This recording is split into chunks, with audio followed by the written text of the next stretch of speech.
नमस्कार दोस्तों, स्वागत है आपका हमारे चैनल में। इस वीडियो के अंदर अभी हम लोगों के ह्यूमन बॉडी यानी मानव शरीर, ये काफ़ी ज़्यादा इम्पोर्टेंट टॉपिक है। इससे रिलेटेड 100 क्वेश्चन इस वीडियो में देखने वाले हैं। तो वीडियो पसंद आए तो वीडियो को लाइक करें, चैनल पर नया है सब्सक्राइब करके बेल आइकन प्रेस करें, अपने दोस्तों में शेयर भी कर सकते हैं। तो चलिए शुरू करते हैं। ये टोटल 100 क्वेश्चन है। आप इनमें से कितने क्वेश्चन सही कर पाते हैं अपना स्कोर कमेंट बॉक्स में ज़रूर बताएं। देखिए, पहला क्वेश्चन दिया गया है, एक वयस्क मानव शरीर में कुल कितनी हड्डियां होती है। तो देखिए, एक वयस्क मानव के शरीर में जो हड्डियों की संख्या होती है वो 2 से 6 हड्डियाँ होती है। आपको याद रखना है 2 से 6 हड्डियाँ। ऑप्शन बी यहाँ पर करेक्ट हो जाएगा। आगे बढ़ते हैं। दूसरा क्वेश्चन दिया गया है, मनुष्य की खोपड़ी में कितनी अस्थियाँ होती है। तो देखिए, करेक्ट आंसर ऑप्शन ए हो जाएगा, 8 अस्थियाँ होती है। मनुष्य की खोपड़ी में कितनी अस्थियाँ होती है? 8 अस्थियाँ होती है। तीसरा क्वेश्चन दिया गया है, मनुष्य के शरीर में पसलियों के कितने जोड़े होते हैं। पसलियों के कितने जोड़े होते हैं? देखिए, करेक्ट आंसर ऑप्शन ए हो जाएगा, 12 जोड़े होते हैं। ठीक है, और इस तरह से पूछा जाए तो 24 और जोड़े में 12 जोड़े होते हैं, याद रखना है। चौथा क्वेश्चन दिया गया है, शरीर के सर्वाधिक प्रबल अस्थि किसमें होती है। तो जो सर्वाधिक प्रबल अस्थि होती है, तो करेक्ट आंसर यहाँ पर बी हो जाएगा, जबड़े में होती है। सर्वाधिक प्रबल अस्थि किसमें होती है? जबड़े में। पांचवा क्वेश्चन दिया गया है, मानव शरीर के किस भाग में सबसे छोटी हड्डी होती है। सबसे छोटी हड्डी कहाँ पर होती है? करेक्ट आंसर ऑप्शन ए हो जाएगा, कान में। कान में सबसे छोटी हड्डी पाई जाती है, जिसे स्टेपिस बोला जाता है। स्टेपिस याद रखना है। छठा क्वेश्चन दिया गया है, मानव शरीर में सबसे बड़ी हड्डी कौन सी है? सबसे बड़ी हड्डी, तो देखिए करेक्ट आंसर ऑप्शन डी हो जाएगा, जांघ की जो हड्डी होती है जिसे फीमर बोला जाता है, ये मानव शरीर की सबसे बड़ी हड्डी होती है। सातवां क्वेश्चन दिया गया है, टीबिया नामक हड्डी किस में पाई जाती है। टीबिया नामक हड्डी किस में पाई जाती है? करेक्ट आंसर बी हो जाएगा, टांग में जो है टीबिया नामक हड्डी पाई जाती है। आठवां क्वेश्चन दिया गया है, मानव शरीर के किस अंग की हड्डी सबसे लंबी होती है। तो देखिए, ये तो बता ही चुके हैं कि सबसे लंबी जो होती है वो जांघ की हड्डी होती है, जांघ। ठीक है, ऑप्शन बी हो जाएगा। नौवां क्वेश्चन है, इनमें से कौन सी हड्डी मानव कान का भाग नहीं है। कौन सा हड्डी जो है मानव कान का भाग नहीं है। तो देखिए, यहाँ पर करेक्ट आंसर सी हो जाएगा, उर्वस्थि। उर्वस्थि जो है ये मानव कान का भाग नहीं है। मनुष्य के जीवन काल में कितने दांत 2 बार विकसित होते हैं। मनुष्य के जीवन काल में कितने दांत ऐसे होते हैं जो 2 बार विकसित होते हैं। तो करेक्ट आंसर सी हो जाएगा, 20 दांत ऐसे होते हैं जो 2 बार विकसित होते हैं। मानव शरीर में पाचन का अधिकांश भाग किस अंग में संपन्न होता है। पाचन का अधिकांश भाग किस अंग में संपन्न होता है? करेक्ट आंसर सी हो जाएगा, छोटी आंत में। याद रखना है, छोटी आंत में।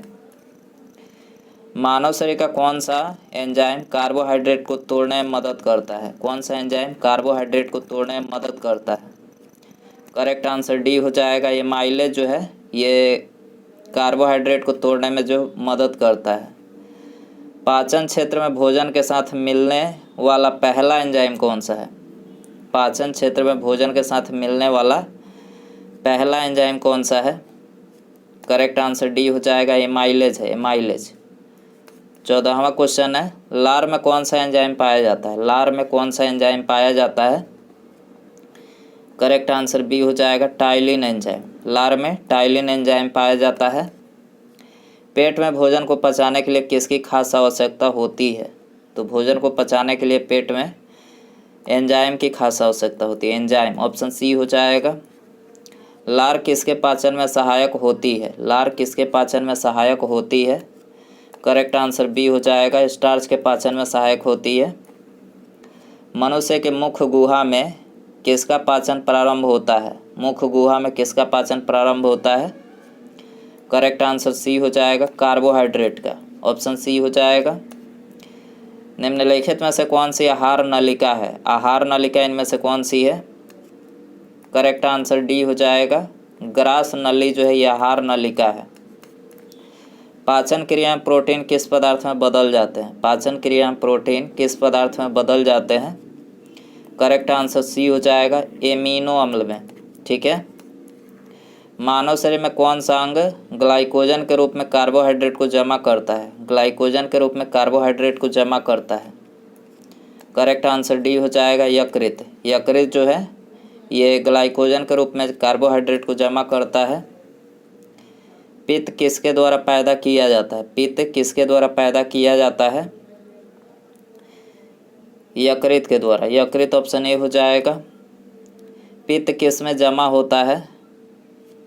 करेक्ट आंसर ए हो जाएगा, पित्ताशय में। पित्त किस में जमा होता है? पित्ताशय में। मानव शरीर के किस अंग को शरीर का रासायनिक कारखाना कहा जा सकता है? मानव शरीर के किस अंग को शरीर का रासायनिक कारखाना कहा जा सकता है? तो देखिए करेक्ट आंसर डी हो जाएगा, पेट को बोला जाता है। ठीक है।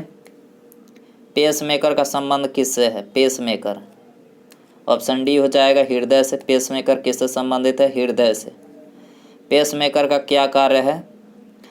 तो देखिए करेक्ट आंसर सी हो जाएगा, दिल की धड़कन प्रारंभ करना। पेसमेकर का क्या कार्य होता है? दिल की धड़कन प्रारंभ करना।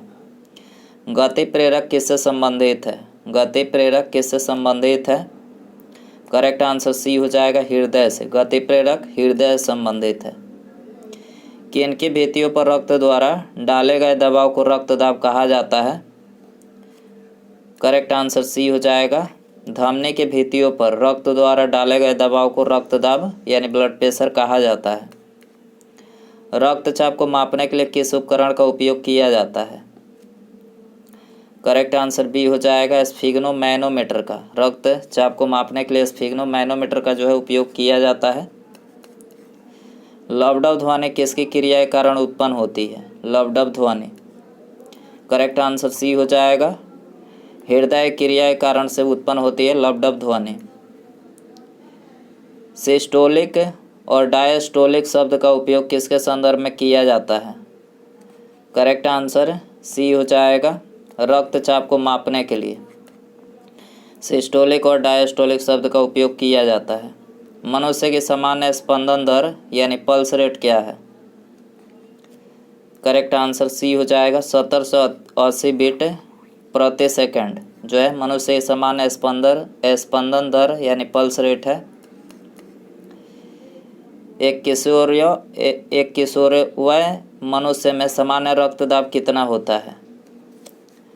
करेक्ट आंसर ये हो जाएगा, 120/80 mmHg जो है ये एक सामान्य किशोरवय अवस्था में जो है मनुष्य का सामान्य रक्तदाब होता है।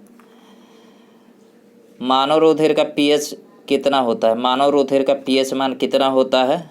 करेक्ट आंसर डी हो जाएगा, 7.4 होता है। कितना होता है? 7.4। मानव रक्त प्लाज्मा में प्रायः पानी की प्रतिशत मात्रा कितनी होती है? तो रक्त प्लाज्मा में प्रायः पानी की जो प्रतिशत मात्रा होती है 91 से 92% तक होती है। ठीक है, ऑप्शन डी यहाँ पर हो जाएगा। रक्त में पाई जाने वाली धातु कौन सी है? रक्त में पाई जाने वाली धातु कौन सी है?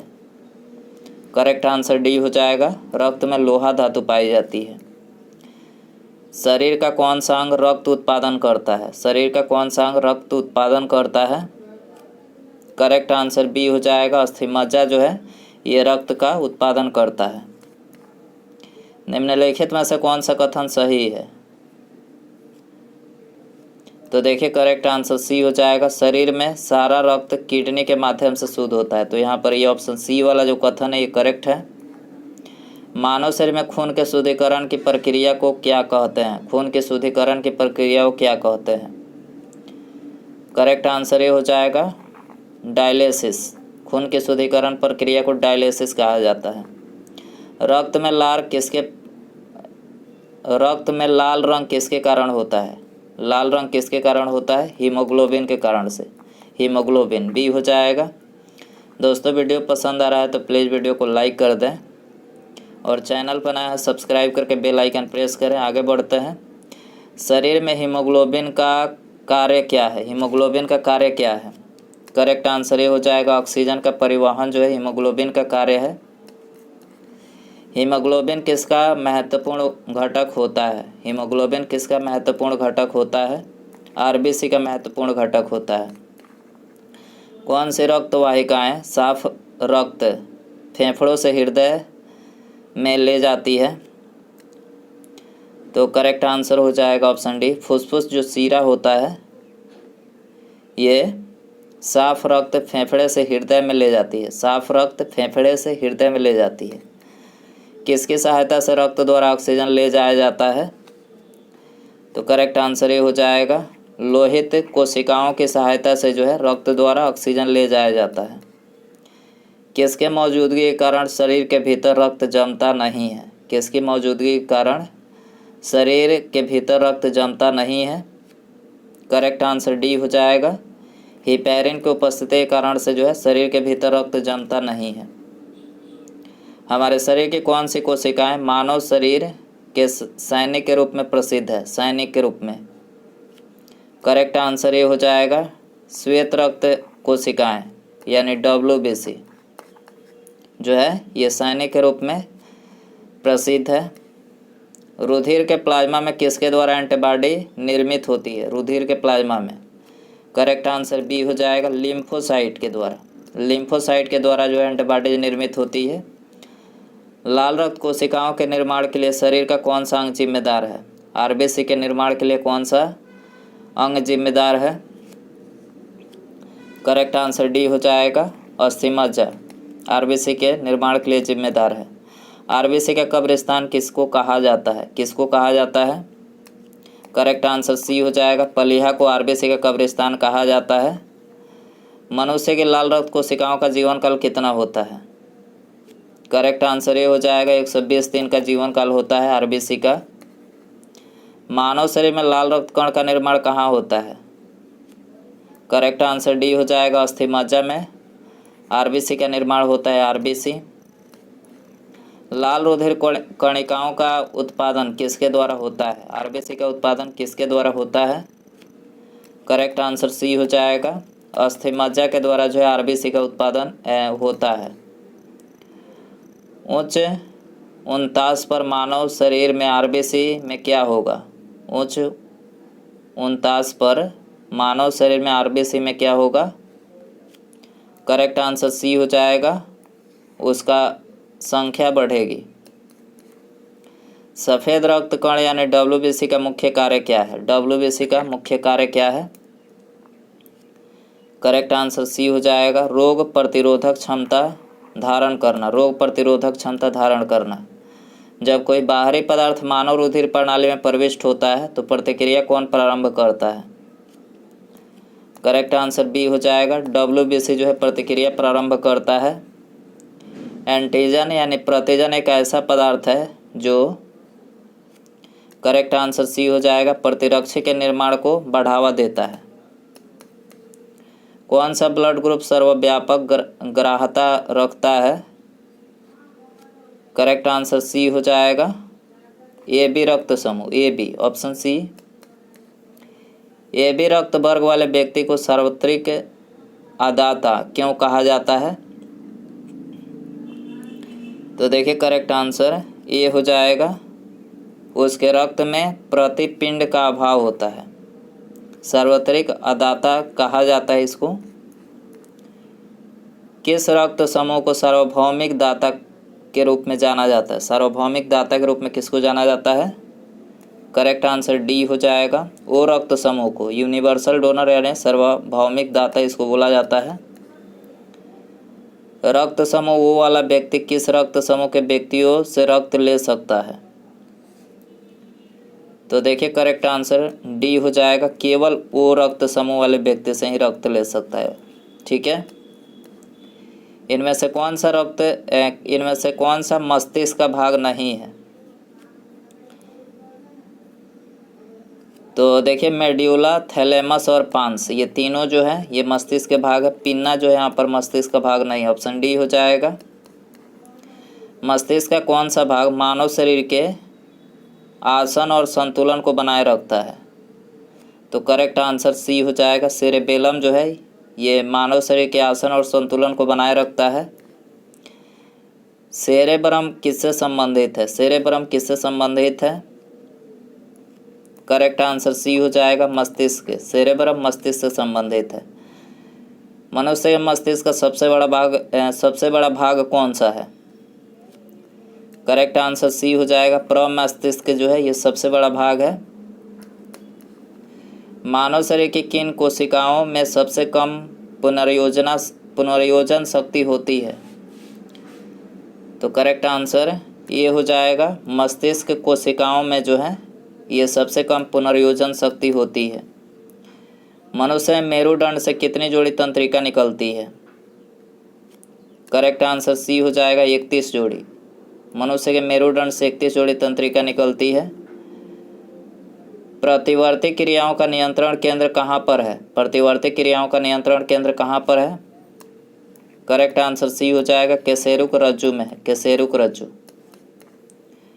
ऑक्सीजन की उपस्थिति में सुक्रोज का CO2 एवं जल में ऊर्जा निर्मुक्त होने के साथ पूर्ण रूपांतरण होने को क्या कहते हैं? ऑक्सीजन की उपस्थिति में सुक्रोज का CO2 एवं जल में ऊर्जा निर्मुक्त होने के साथ पूर्ण रूपांतरण को क्या कहते हैं? तो देखिए करेक्ट आंसर हो जाएगा, वायु श्वसन कहते हैं। वायु श्वसन। हमारी छोड़ी हुई सांस की हवा में CO2 यानी कार्बन डाइऑक्साइड की मात्रा लगभग कितनी होती है? करेक्ट आंसर ये हो जाएगा, 4% होती है छोड़ी हुई सांस में। क्रेब्स चक्र में किसका संश्लेषण होता है?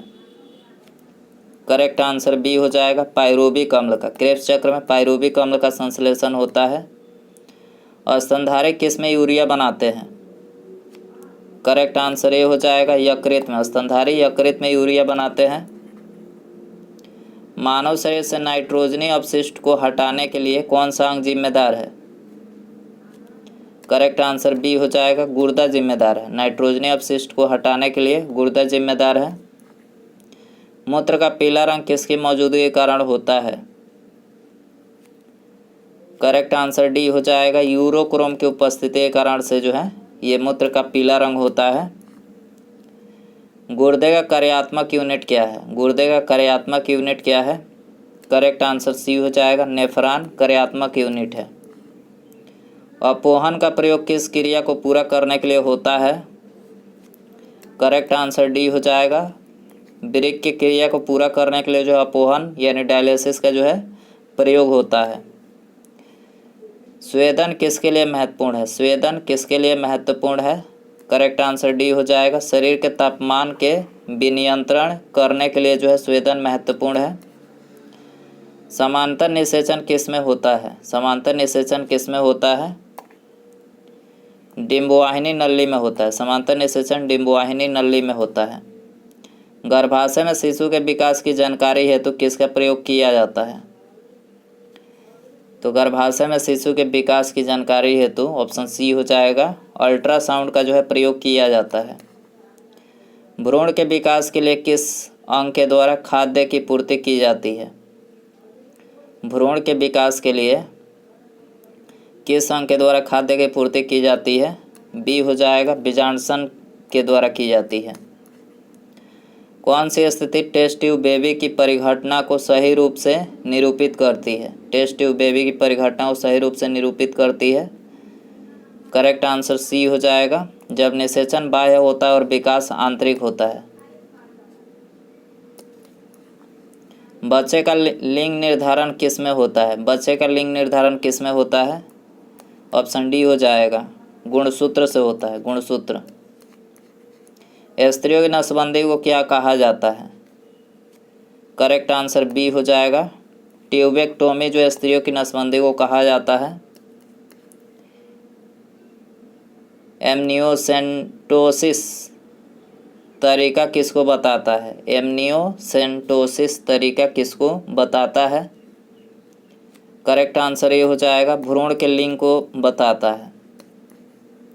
निम्नलिखित में से कौन सा एक ग्रंथि नहीं है? कौन सा एक ग्रंथि नहीं है? करेक्ट आंसर बी हो जाएगा, जठर जो एक ग्रंथि नहीं है। मानव शरीर की किस ग्रंथि को मास्टर ग्रंथि कहा जाता है? करेक्ट आंसर सी हो जाएगा, पीयूष ग्रंथि को जो है ये मास्टर ग्रंथि कहा जाता है। मनुष्य शरीर की सबसे छोटी ग्रंथि कौन सी है? करेक्ट आंसर सी हो जाएगा, पिट्यूटरी ग्रंथि जो है ये मनुष्य शरीर की सबसे छोटी ग्रंथि है। कौन सी ग्रंथि अन्य अंतःस्रावी ग्रंथियों के कार्य को नियंत्रित करती है? करेक्ट आंसर डी हो जाएगा, पिट्यूटरी ग्रंथि जो है अन्य अंतःस्रावी ग्रंथियों के कार्य को नियंत्रित करती है। थायराइड ग्रंथि से थायरॉक्सिन स्रावित करने के लिए उत्तेजित करने वाला अंतःस्रावी हार्मोन कौन सा है? करेक्ट आंसर ये हो जाएगा TSH है, TSH हार्मोन। एक विशिष्ट हार्मोन को जिसकी कमी से गलकंड यानी गॉइटर रोग हो सकता है संश्लेषित करने के लिए किस अंतःस्रावी एंडोक्राइन ग्रंथि को आयोडीन की आवश्यकता होती है? तो करेक्ट आंसर ऑप्शन डी हो जाएगा, थायराइड ग्रंथि को होती है। किसकी कुसंक्रिया के कारण मानव शरीर में मिक्सिडीमा होता है? मिक्सिडीमा किसकी कुसंक्रिया के कारण? करेक्ट आंसर डी हो जाएगा, ऑटो ग्रंथि के कारण। अंतःस्रावी तंत्र का पेसमेकर किसको कहा जाता है? अंतःस्रावी तंत्र का पेसमेकर किसको कहा जाता है? करेक्ट आंसर ये हो जाएगा, थायरॉक्सिन को कहा जाता है, थायरॉक्सिन। पीनियल ग्रंथि कहाँ स्थित होती है? पीनियल ग्रंथि कहाँ स्थित होती है? बी हो जाएगा करेक्ट, मस्तिष्क में। पीनियल ग्रंथि मस्तिष्क में होती है। किस हार्मोन में आयोडीन होता है? करेक्ट आंसर ये हो जाएगा, थायरॉक्सिन हार्मोन में जो है आयोडीन होता है। कौन सी एक अंतःस्रावी ग्रंथि पीयूष ग्रंथि से स्वतंत्र कार्य कर सकती है? कौन सी एक अंतःस्रावी ग्रंथि पीयूष ग्रंथि से स्वतंत्र कार्य कर सकती है? करेक्ट आंसर डी हो जाएगा, परावटु। शरीर में सबसे बड़ी अंतःस्रावी ग्रंथि कौन सी है? करेक्ट आंसर ये हो जाएगा, थायराइड जो है ये शरीर में सबसे बड़ी अंतःस्रावी ग्रंथि है। कौन सा एक स्त्रीलिंग हार्मोन है? स्त्रीलिंग हार्मोन इनमें से कौन सा है? तो एस्ट्रोजन जो है ये स्त्रीलिंग हार्मोन है। कौन सा हार्मोन लड़ो उड़ो हार्मोन कहलाता है? लड़ो उड़ो हार्मोन इनमें से कौन सा कहलाता है? करेक्ट आंसर बी हो जाएगा, एड्रेनलिन जो है ये लड़ो उड़ो हार्मोन कहलाता है। मानव शरीर में रक्तचाप किस ग्रंथि से नियंत्रित होता है? करेक्ट आंसर ये हो जाएगा, अधिवृक्क ग्रंथि से जो है रक्तचाप नियंत्रित होता है। जीवन रक्षक हार्मोन किस ग्रंथि से स्रावित होते हैं? करेक्ट आंसर ये हो जाएगा, एड्रीनल से। जीवन रक्षक हार्मोन एड्रीनल से स्रावित होते हैं। मानव शरीर में कौन सा ग्रंथि अंतःस्रावी और बाह्य स्रावी दोनों ही प्रकार की ग्रंथि है? करेक्ट आंसर सी हो जाएगा, अग्न्याशय जो है ये अंतः एवं बाह्य स्रावी दोनों ही प्रकार की ग्रंथि है। इंसुलिन एक प्रकार का क्या है? करेक्ट आंसर बी हो जाएगा, हार्मोन है। इंसुलिन क्या है? हार्मोन है। उसके बाद ये आप सभी के लिए क्वेश्चन रखते हैं, इसका आंसर आपको कमेंट बताना है। देखिए क्वेश्चन है, थायराइड ग्रंथि का स्थान कहाँ है? थायराइड ग्रंथि का स्थान कहाँ पर है? ऑप्शन है यकृत, गला,